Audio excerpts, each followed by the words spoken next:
Hi, my name is Kirsten Weiss, and I write metaphysical mysteries about women transforming their lives. Today, I'm talking about influence, magical influence, and psychological influence. I'm talking about it because I've been writing about it in my upcoming book, Whispers of the Witch. It's part of my mystery school series. One of the challenges with writing this book is that there are so many different kinds of influence working on us. First, there's the idea of internal subconscious influences, perhaps from our shadow side. And this is very old. It goes all the way back to Plato.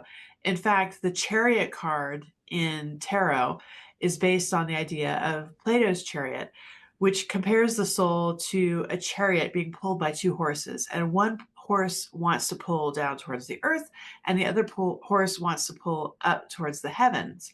One of the interesting points about the story is that one destination isn't necessarily better than the other. The correct destination is the destination the charioteer wants to go in. So he has to learn how to control those horses. And of course, Plato didn't have the idea of the subconscious.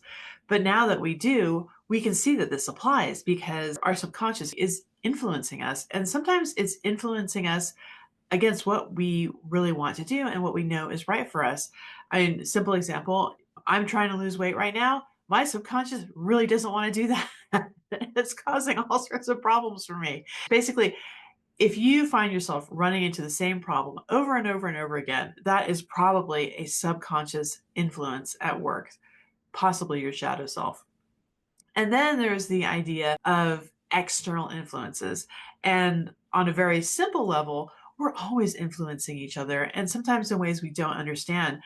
Just doing a random act of kindness for a stranger can change their whole day or maybe their whole week. And then they pass it forward, and goodwill is just like running through the world.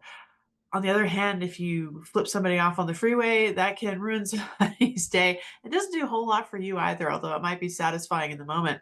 So there are those types of influences. But hold on, I'm about to get esoteric. There's also the idea of the morphic field. The morphic field is this wild, energetic web that a man named Rupert Sheldrake talks about, where every thought, every habit just ripples out and shapes what's going on around you and also the future.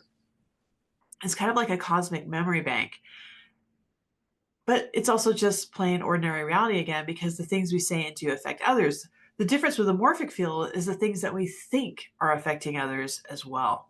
And here's the catch, it's not just us doing the influencing anymore. Technology has jumped in. Your phone, your apps, they're not just tools, they're like very real spellcasters.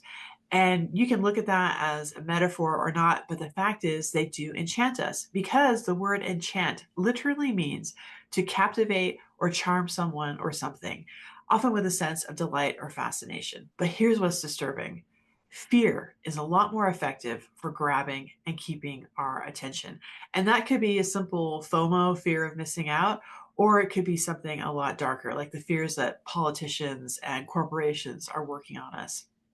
So if you catch yourself online or watching something on television and you find yourself getting more and more anxious, it might be worthwhile to stop, take a pause, get grounded, and ask yourself what exactly is going on here and who benefits from it, because they are benefiting from it.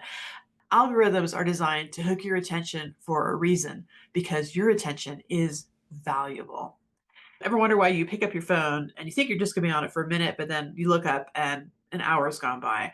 Well, that's influence, but it isn't yours. It's Silicon Valley's magic, pulling you out of your own power and away from the present.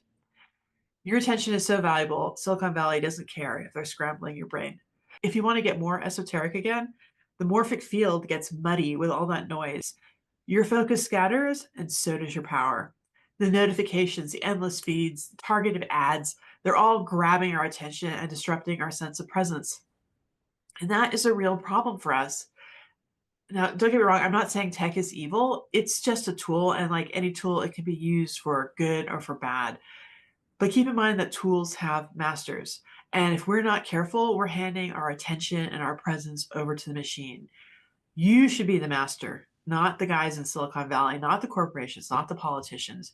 You. Like I said, I've been thinking about influence a lot. And this just scratches the surface. But my sister has one of those signs. It's kind of that they have in coffee shops where you can put letters onto it and spell out a message. And the message she has on her sign is, "Who's manipulating you today?" So, who's manipulating you today?